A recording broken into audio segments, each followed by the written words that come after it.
Okay, good afternoon, everybody. We're going to start our press briefing for today, May 1. This is a joint City of Corpus Christi, Nueces County COVID-19 press briefing. We've been doing these for several weeks now. My name is Peter Zanoni. I'm the City Manager of Corpus Christi, and I'll be presenting briefly today, and then following me, we'll have our Public Health Director, Annette Rodriguez, will speak as well. As we've told the community today, we have some guest speakers with us, our crew or our scientists and professors from Texas A&M Corpus Christi, and so we want to reserve as much time as we can for their presentation. And they'll be third up in the presentation lineup today. So let me begin by talking about the statistics for our COVID-19 cases.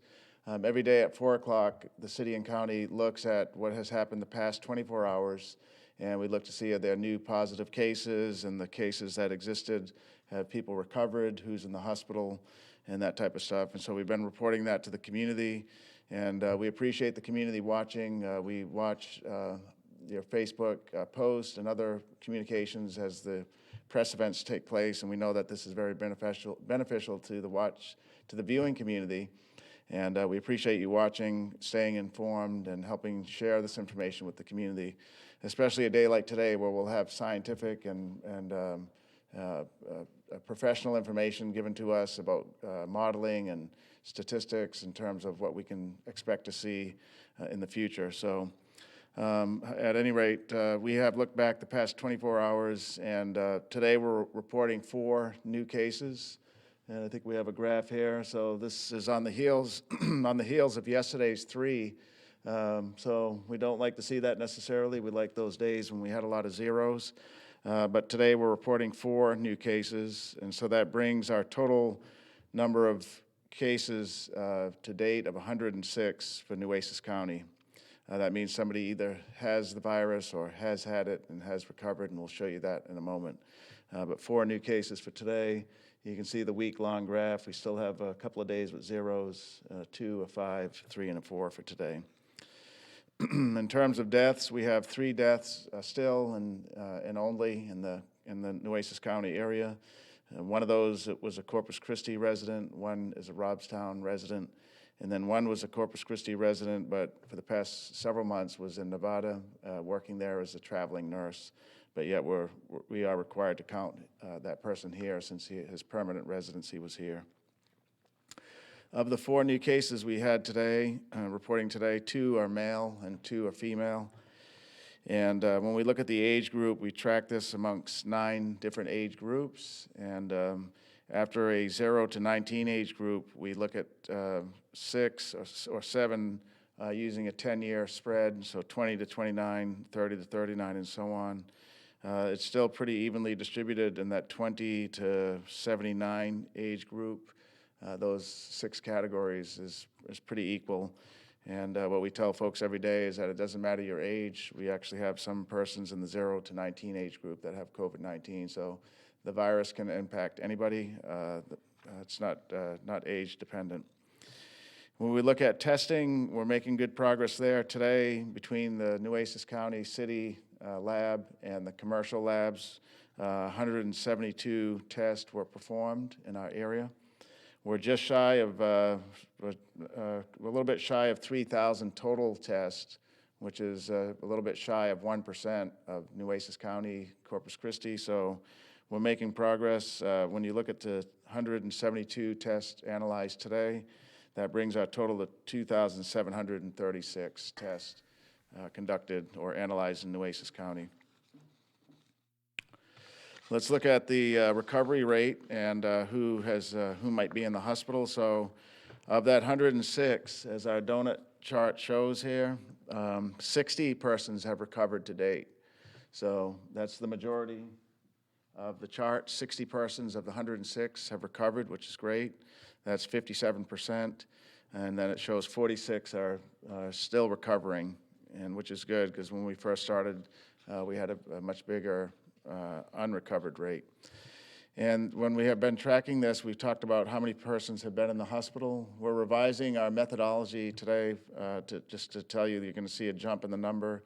We had been reporting about 22 persons have been hospitalized, but that included a single person. What we do know is that some people have been readmitted to the hospital. So we're going to redefine what that means to have been hospitalized. It means an individual has gone into the hospital, or that same individual could have gone back, could have come out and then gone back, readmitted. So to date, 27 hospitalizations. That means the first time hospitalization stay, and it also includes where they may have left but yet returned. Maybe their health got worse. So 27. But the good news is only 4 are in the hospital today. Now we have 4 persons with COVID, and only one of those is in intensive care. Yesterday we had 5 in the hospital, so 1 person has been released.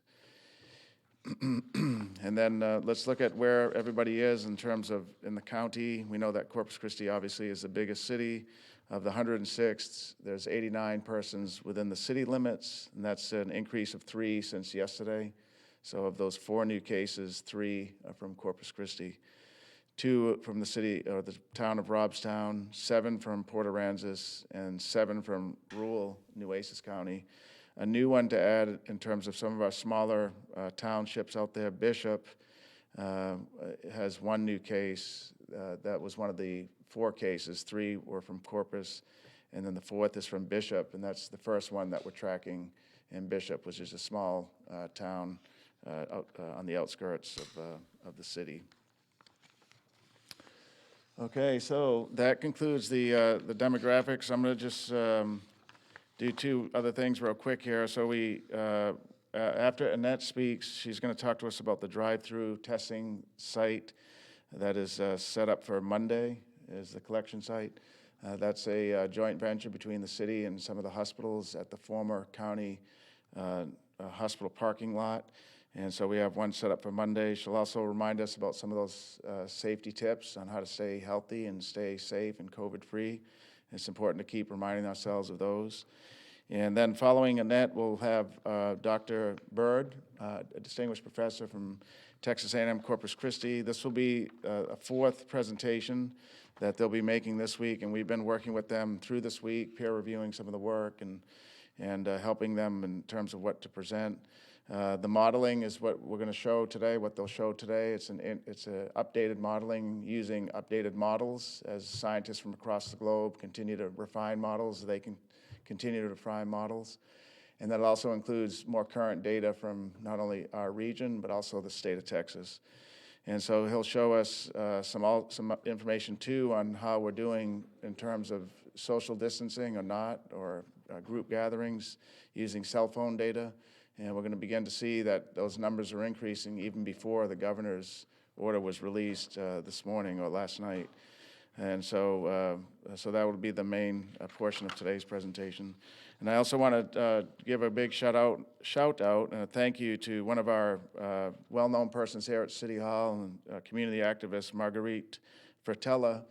She provided the city manager's office with some lunch from Bella Luna earlier this week. That was real good. We didn't know what we were going to eat that day, and close to 11, they said, you guys got a great lunch coming up, and it was good. So we want to thank Margaret Fertella for that. We appreciate her doing that. That was the 2nd time, in fact, that she fed us upstairs. So thank you, Margaret.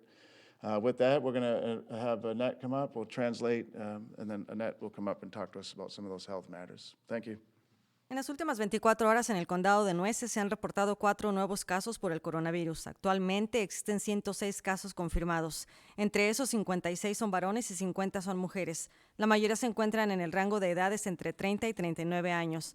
En total se han llevado a cabo 2.736 pruebas entre hospitales y el Distrito de Salud Pública.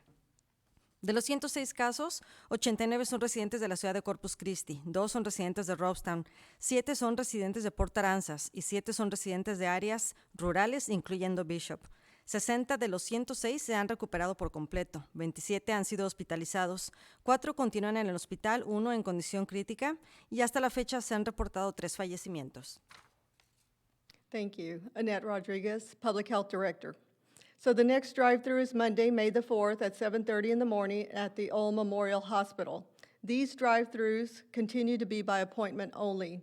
There are also other options for testing, such as the Coastal Bend Wellness Foundation, and the COVID-19 hotline for that is 361-356-9572. The hotline is open Monday through Friday from 8 to 5, and you must call ahead. There's also the National Guard Mobile Testing COVID-19 hotline, and their number is 512-883-2400. The next National Guard mobile testing I just heard, and so don't say this is for sure, but I just heard it's going to be this Sunday at the Richard Borchard Fairgrounds in Robstown. So this is Sunday from 9 to 5, but you must call ahead.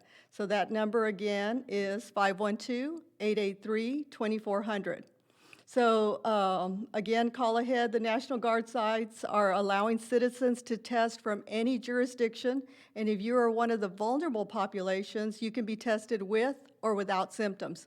So the vulnerable populations are those over the age of 65 or anyone that is immunocompromised or has chronic medical conditions such as diabetes or high blood pressure, hypertension, heart disease, etc. Today, many businesses are reopening, so in some type of capacity or another. Many of those businesses, such as restaurants, will have individuals in the same space for quite some time. The health district has been working with the restaurants and advising them to come up with a plan so that they can safely reopen to meet their unique setting. Our health inspectors will be making random visits to ensure that the restaurants are operating in such a manner to keep staff and patrons safe and offer any guidance to improve their operation.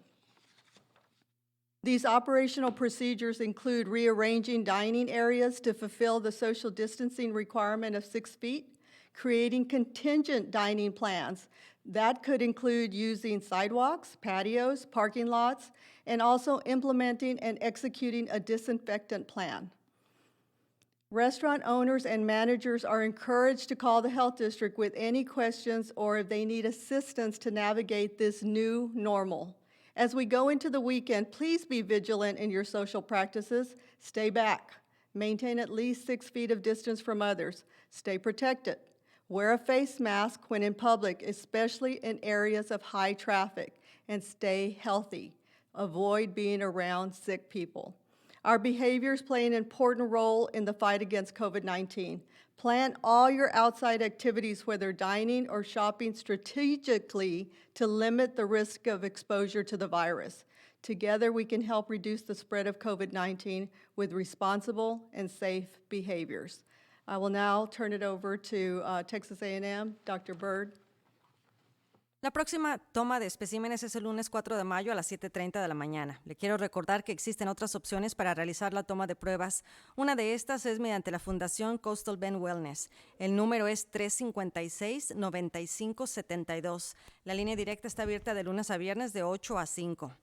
Asimismo, la Guardia Nacional es otra alternativa, especialmente en áreas donde no se cuenta con un distrito de salud cercano. El número es el 512-883-2400. Este domingo se van a llevar a cabo pruebas de detección en el Centro de Exhibición Richard Borchardt en Robstown de 9 a 5 de la tarde, pero debe de llamar primero.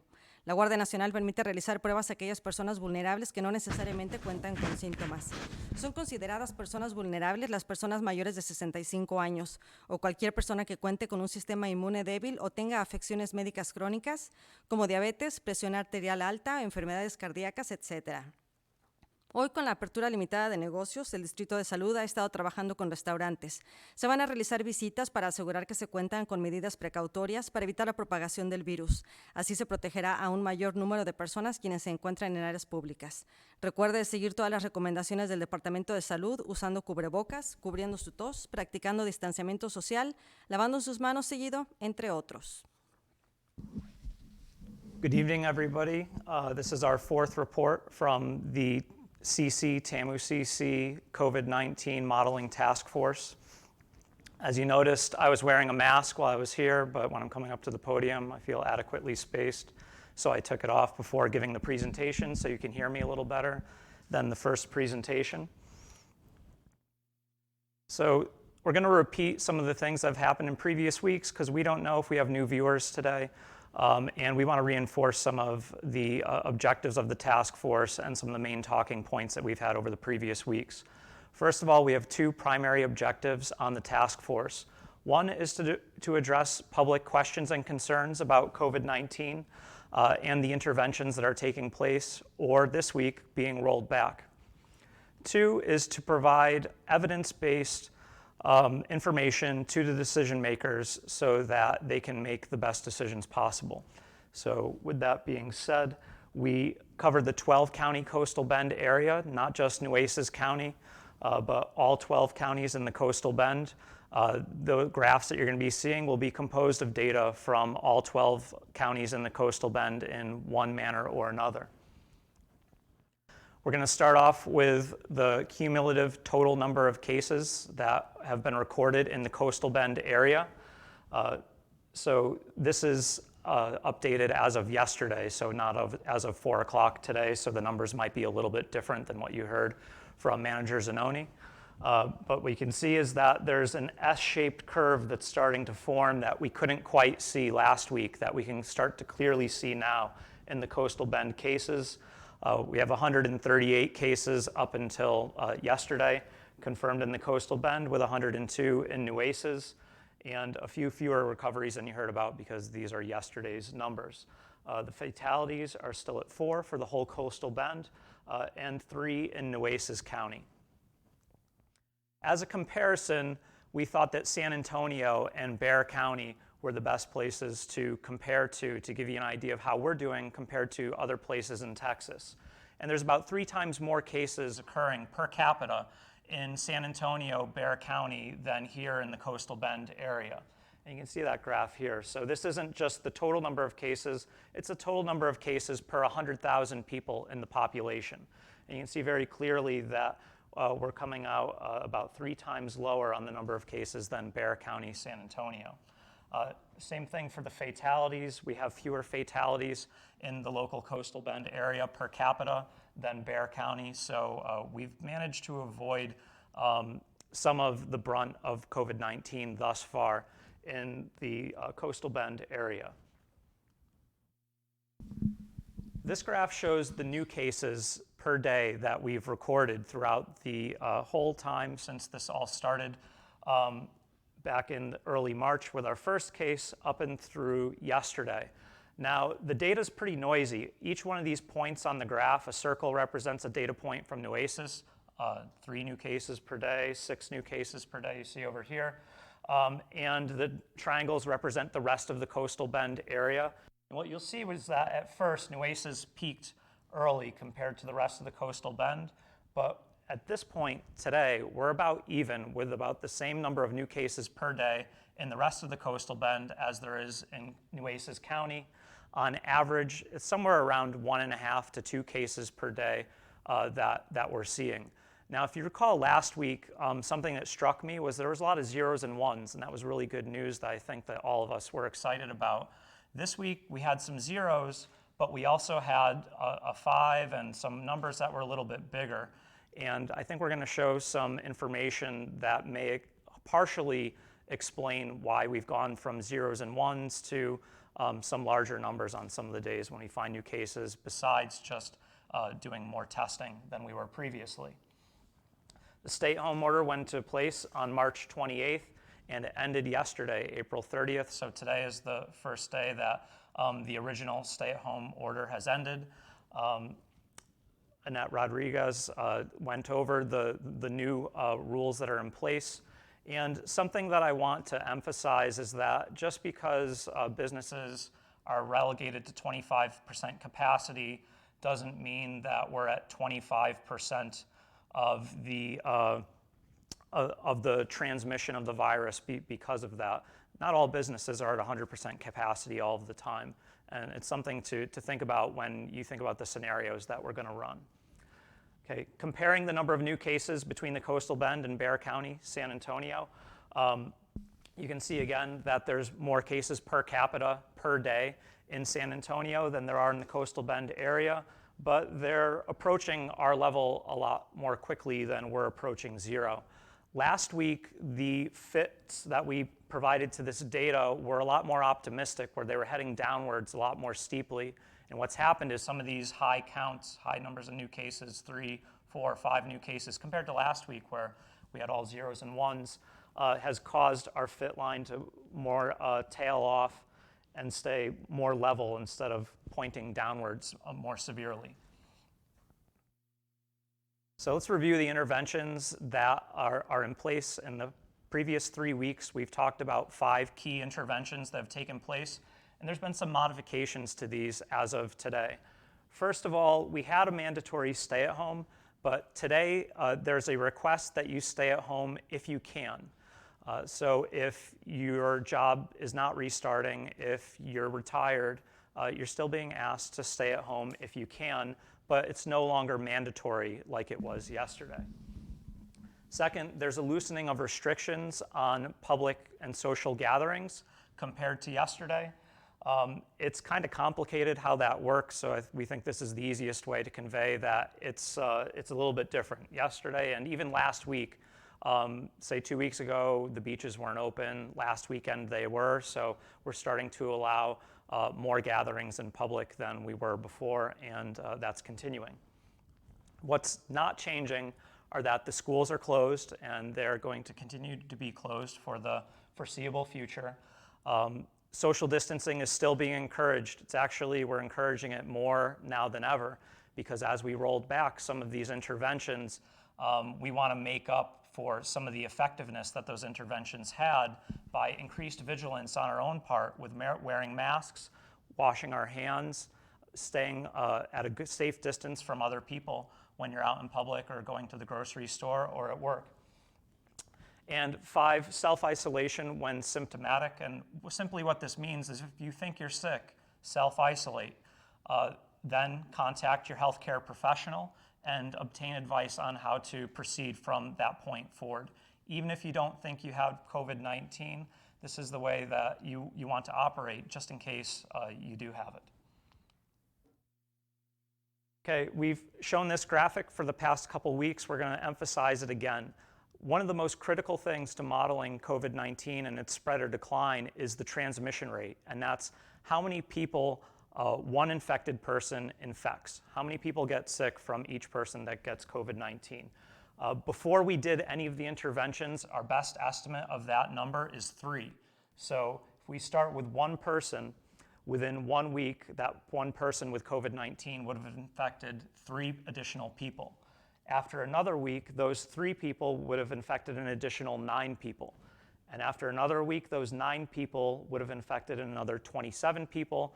And after a month, overall, we have 81 people getting infected from the 27. And these are additive numbers. 81 plus 27 plus 9 plus 3 plus 1 is how many people total here have contracted COVID-19 under this very high transmission ratio. This is the reason why COVID-19 is different than other viruses, and it's different than the flu. It's highly contagious, and we need to do things to try to stop this number from being so high. That's the purpose of the interventions.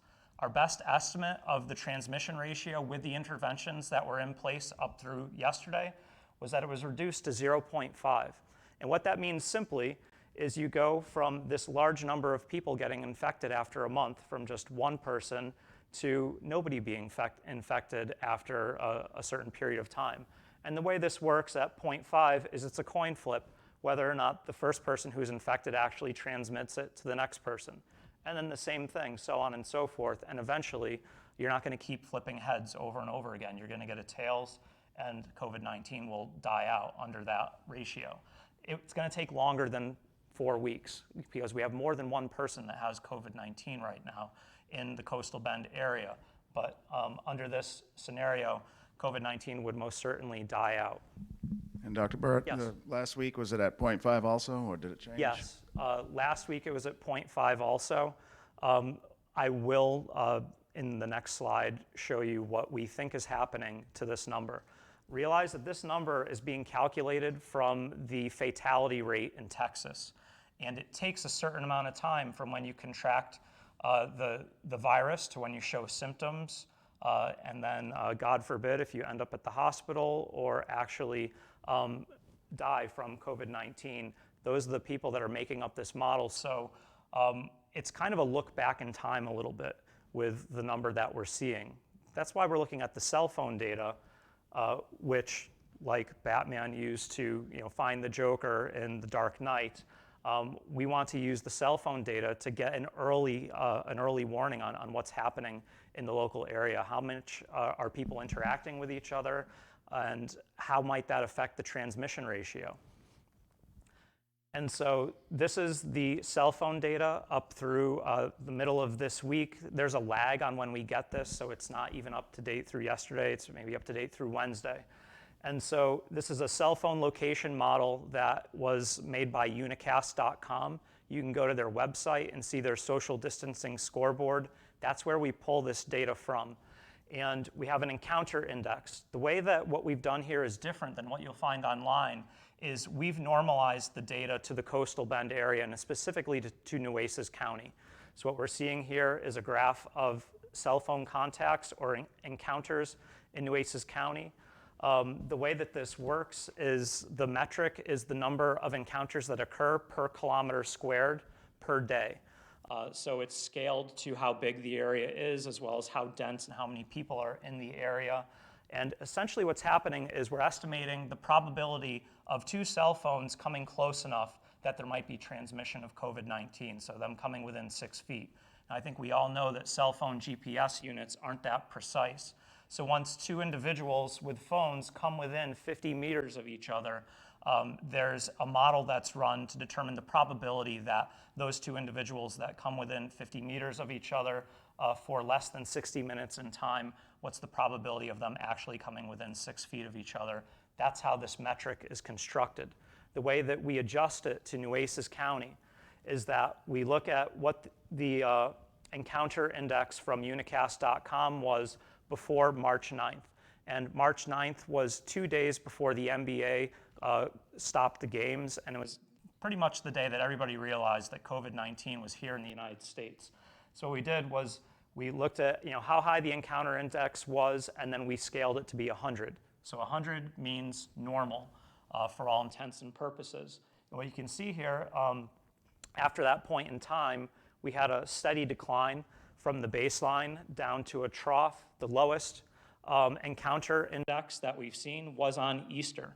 And as I emphasized last week, there actually was not an Easter bump. There was an Easter trough for us in the coastal Bend area where there was less social gatherings that were occurring according to this metric.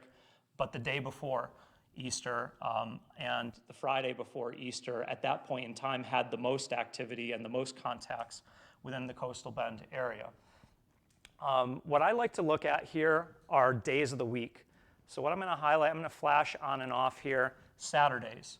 And what you'll notice as I flash this on and off is that last Saturday, which is right there, is different than all the other Saturdays that we've had since the stay-at-home order was put into place, and even a few days before the stay-at-home order was put into place.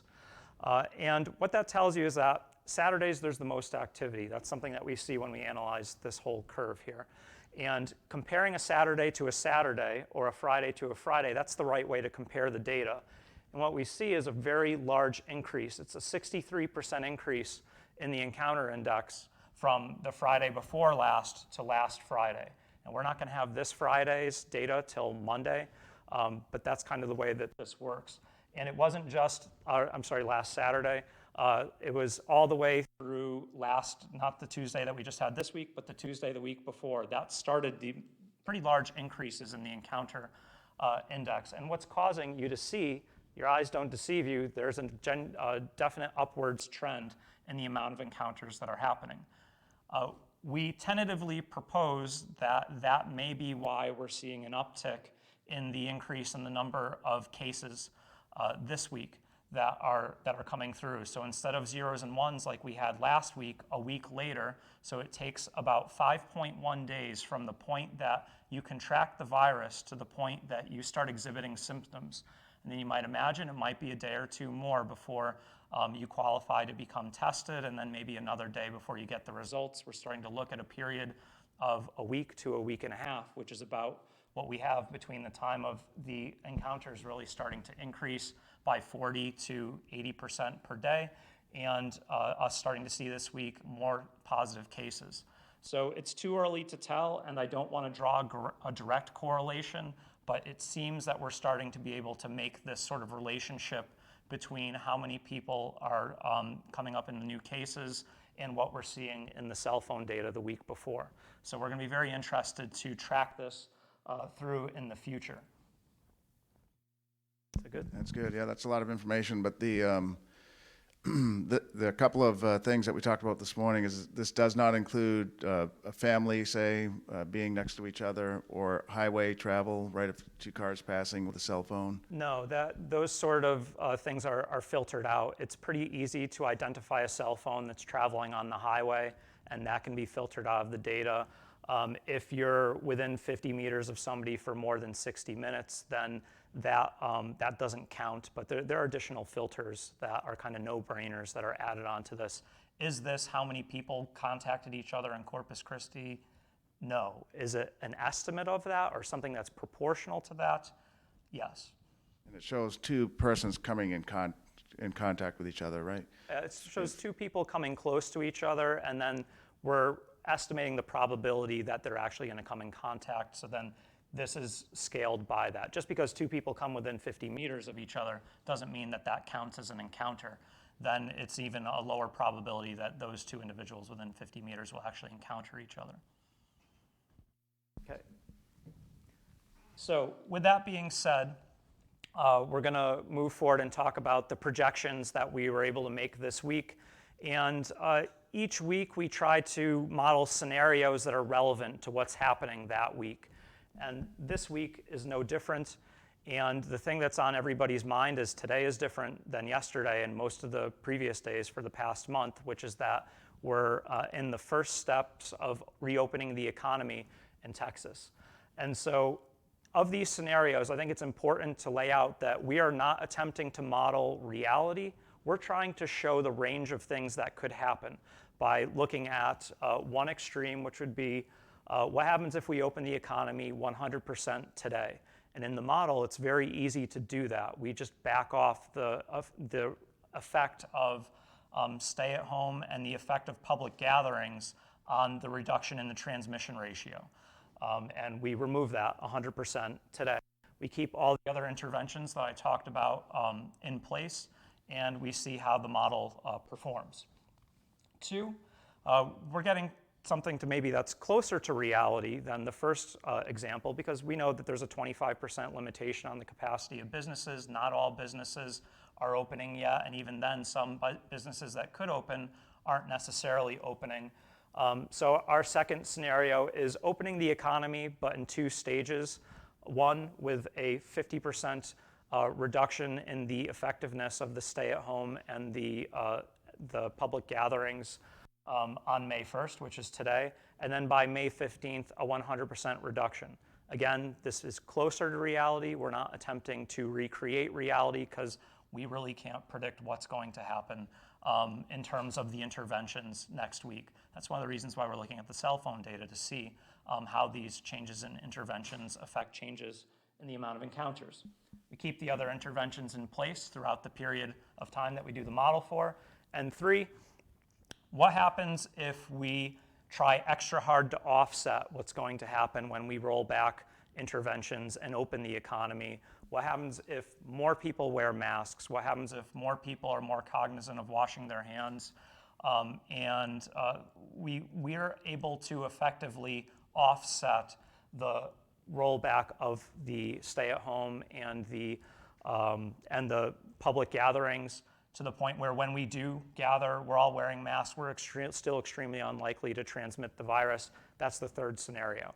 Now, where's reality going to be? It's going to be somewhere in between these, probably somewhere in between these two, but we're going to show the results of these three scenarios to address those questions. How come we don't just open up all the economy today? This is why.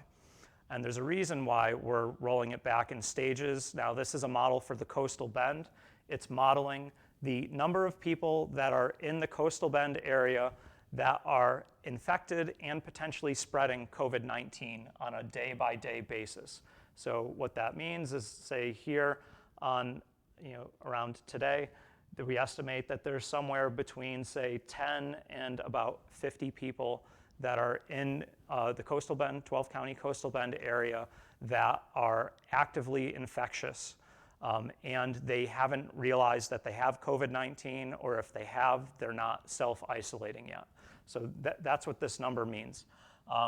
A person stays within this category in the model for about 3.5 days. That's the best estimate that we can get right now from the literature, from peer-reviewed published studies by Harvard and Imperial College.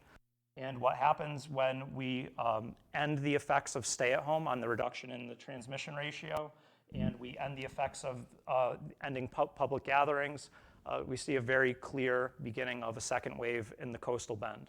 So this is why we're not just going back to business as usual. And even then, this isn't business as usual. This is just ending stay-at-home 100% and allowing public gatherings, all public gatherings 100%. We're still keeping in here social distancing. We're keeping in self-isolation once you realize that you're sick, and the other interventions that we've talked about. In the second scenario, this is where we go in stages. We open up, we back off the effect of the stay-at-home and public gatherings 50% today, and then in 2 weeks, we ramp that up to 100%. And what you can see is that by still having some effectiveness of the stay-at-home order, so for example, right now it's not an order anymore, it's a request that people who can stay at home will stay at home or do stay at home. And you can see that we have a leveling of the average amount of cases until the 15th, when we go to completely ending stay at home, completely allowing public gatherings, and you start to see an increase. And if you want to know what's happening off the edge over there, all you have to do is look at the previous graph and just slide that over a little bit, and that's essentially the increase that you'll be seeing. So that's the start of the second wave that's occurring. And again, these aren't what we're projecting are going to happen. These are what ifs. How come we're not going to completely open up the economy immediately? How come we're going to do it in stages? And how come we're probably going to try to do it even a little bit slower than this? This is why.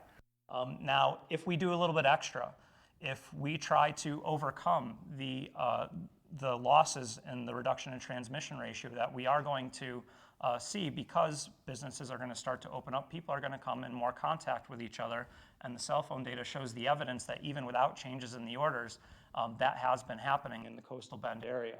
If we are very effective at not transmitting the virus amongst us, it doesn't matter if the cell phone encounter index says you're close enough to have an encounter. What matters is, did you actually transmit the virus if you have it, or did you contract the virus within that space if you were? So, to give you an extreme example, if everybody was in a bubble, then you wouldn't be able to transmit the virus even though you were right next to each other, right? And that's essentially what we're trying to do, is draw a barrier between people by encouraging people to wear masks, by encouraging people to stay far apart.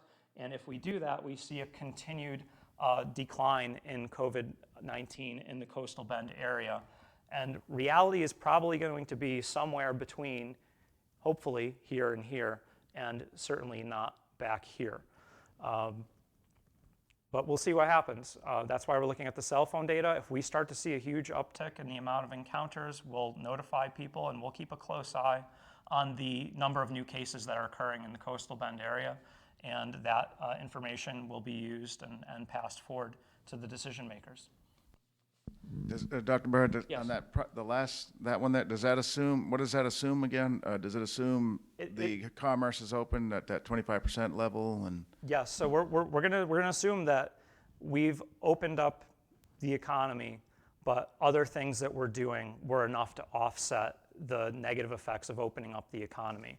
So that's why today and for the next couple of weeks, it's going to be more important than it was yesterday or the last few weeks to wear masks in public. It's going to be more important to wash your hands, more important to social distance, because by opening up businesses, it's just the nature of things. People are going to come in closer contact with each other, and the more contacts there are, if we're not doing something to mitigate the effect of those contacts, then it could lead to more transmission. So we want to try to stop that transmission of the virus as much as we can and keep it in check so we can stay kind of the way it is right now in the Coastal Bend area where we are getting new cases, but we're not overloading the hospitals, and we're feeling comfortable enough to open up businesses and see how this goes.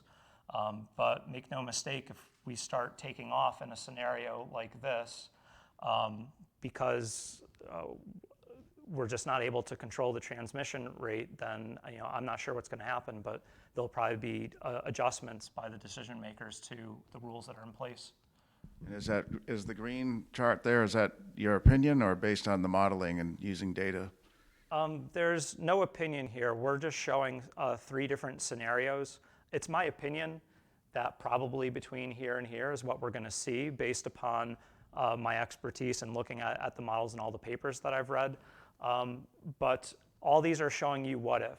What if we just opened up everything but we tried to social distance the way we have been? What if we staged the opening? How does that affect things?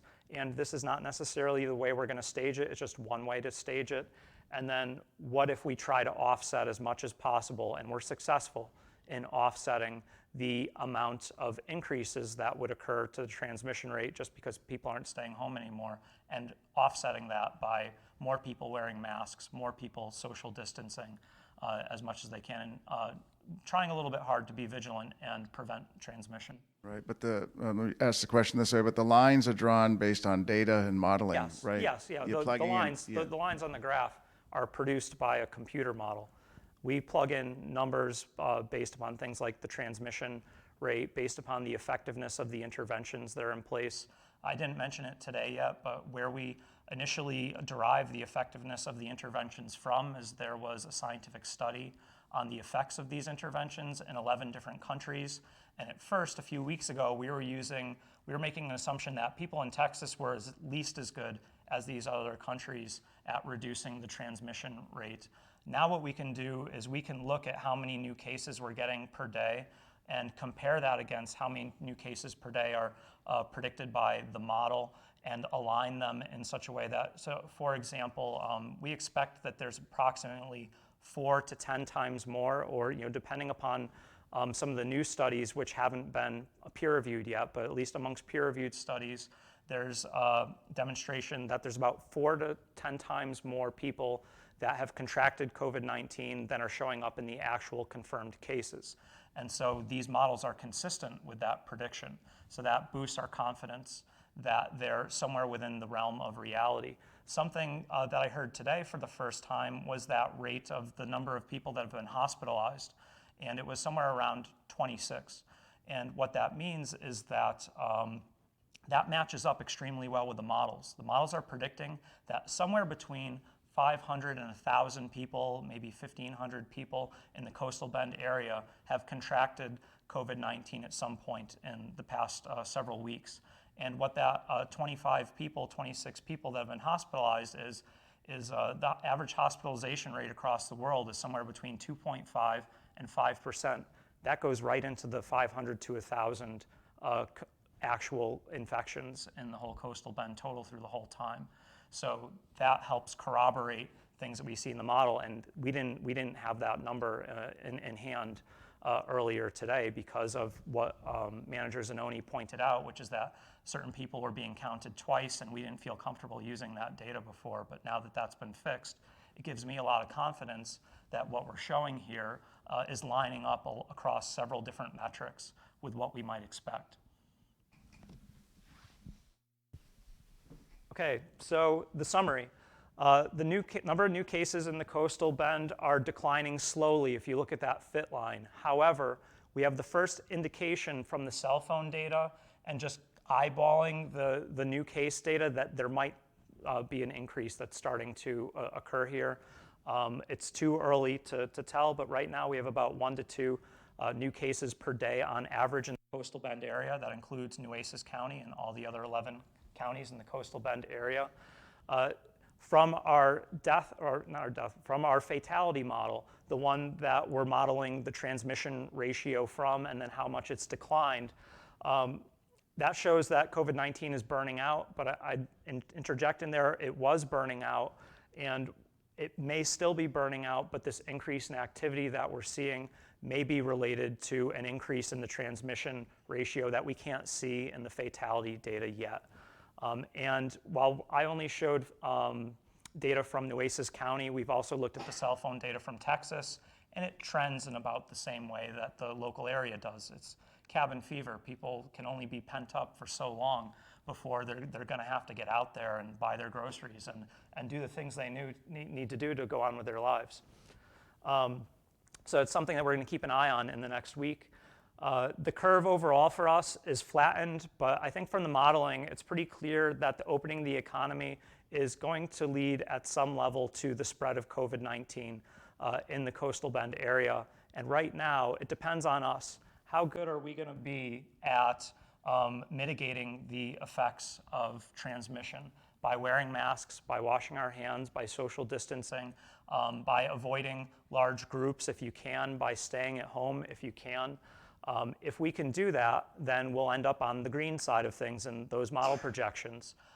If we're not good at that, then we'll probably end up maybe closer to the blue or, God forbid, even the red side of things. That would be within the realm of possibilities if everybody just completely ignores any stay-at-home or lack of public gatherings moving forward. We don't expect that to happen. One thing that I wanted to point out is that these masks, they're becoming a fashion statement. And maybe the masks that I'm wearing, it's just the one that I could get. But when I was looking online for a picture of a mask that I think would be kind of cool to wear, I found this camo mask that's online that you can buy. And it's a way that you can express yourself while also being responsible and helping to reduce the transmission rate of the virus. You want to self-isolate when you're potentially symptomatic.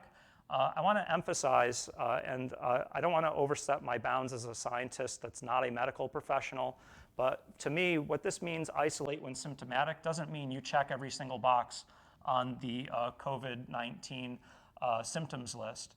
If you check one of them, if you're getting that tickle in the back of your throat, that's the time.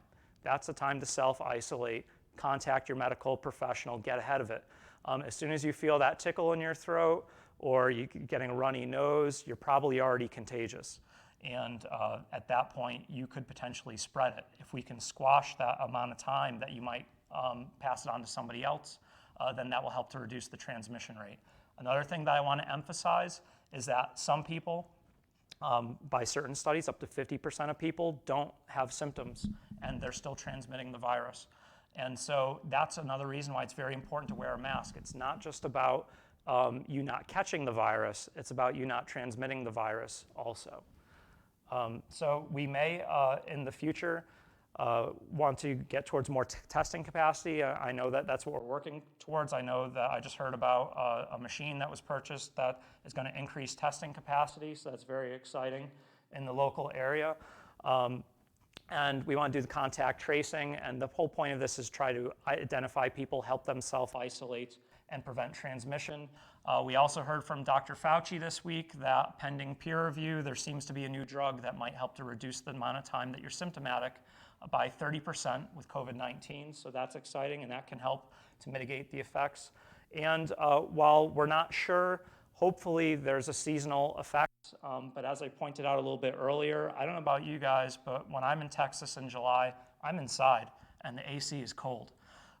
So it's something to think about. Just because the summer comes doesn't mean that that's necessarily gonna help us out.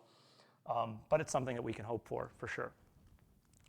So with that, I'd like to thank everybody, and I'll take any questions after a translation. En resumen, nuevos casos en el área de la costa se están nivelando y se están reportando de 1 a 2 por día en promedio. Lo más probable es que el coronavirus 19 se esté terminando en el estado, pero el radio de transmisión continúa en aumento de acuerdo a un estudio con teléfonos celulares.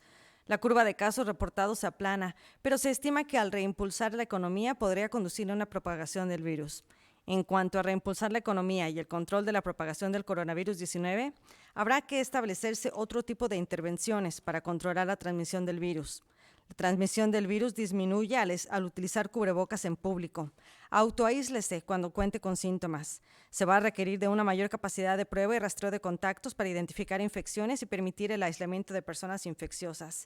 Se va a requerir de nuevos tratamientos para reducir los efectos del coronavirus 19. El cambio de estaciones climáticas podría reducir la transmisión en verano, pero no existe una seguridad.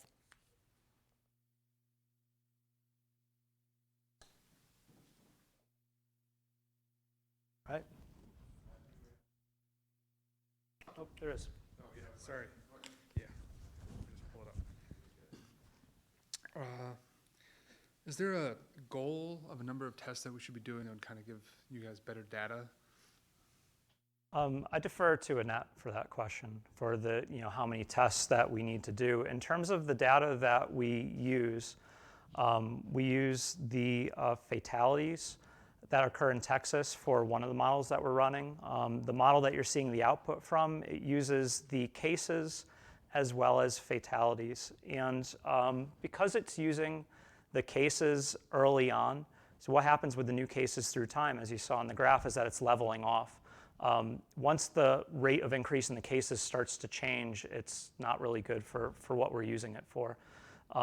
So from that perspective, in being able to model, the cases wouldn't matter. Now, doing a random sample of the population, that would help a lot. That's being done in a lot of locations, or at least a few different locations in the United States, and the results of that would certainly help us here in the Coastal Bend area. It doesn't mean that we have to do it here in the Coastal Bend, but if we can look at some other places around the US and how they've fared in terms of the number of people that have antibodies that can be confirmed with tests that we know are good, and the number of people that are asymptomatic, that would certainly help with parameterizing the models and giving better estimates on the number of infectious people like we're projecting.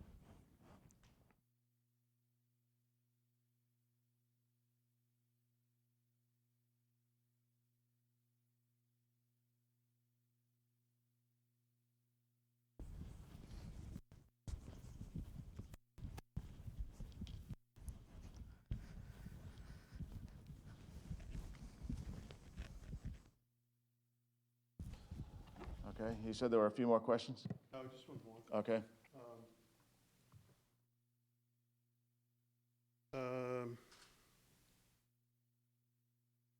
The rules on the beaches, have they changed since the stay-at-home order have been lifted? Do you know anything? The rules at the beaches, no, they have not. So the beaches are still open.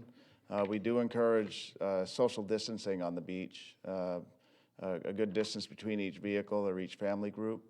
The curfew that was in place, that 8 o'clock curfew, has been lapsed with the county and the city's orders expiring midnight last night. There was a curfew at 8 o'clock, and so that went away. So with the exception of that 8 o'clock change, we still do encourage that social distancing on the beach and anything down there on the beach, the jetties and the pier, the Bob Hall Pier, and the Packery Channel fishing area. The better that people distance themselves, as we just heard the professor talk about, Dr. Bird talk about, the better in terms of minimizing spread. Okay. Okay, any other questions for anybody, Annette, or?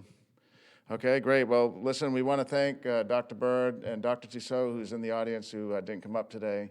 Having a great group of intellectuals in our community is one of the reasons we're a great community here in Corpus Christi. And when we asked the president, Dr. Miller, can we get some help from some of your professors on modeling? We didn't have any modeling, and we were working day in and day out, not really knowing what did that future look like, and how do we compare it to other places. Without hesitation, she assigned a group from her university to help us out.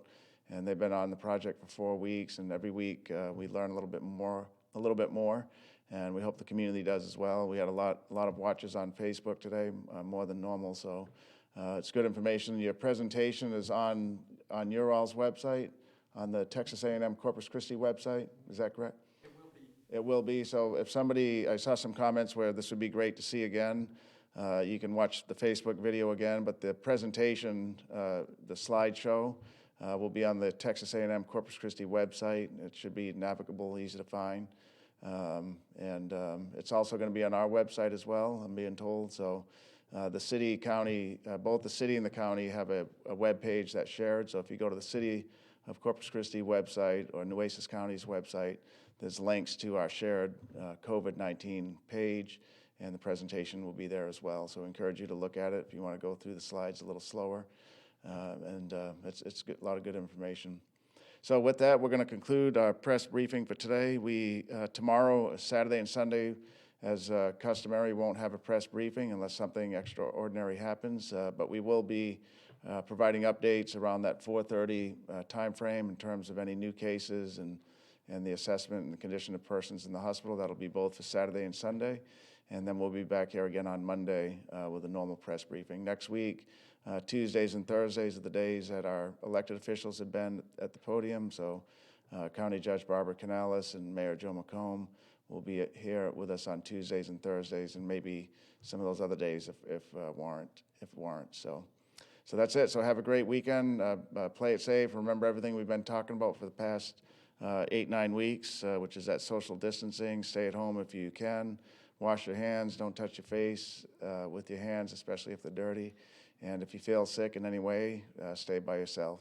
So thank you. Be safe. We'll see you next week.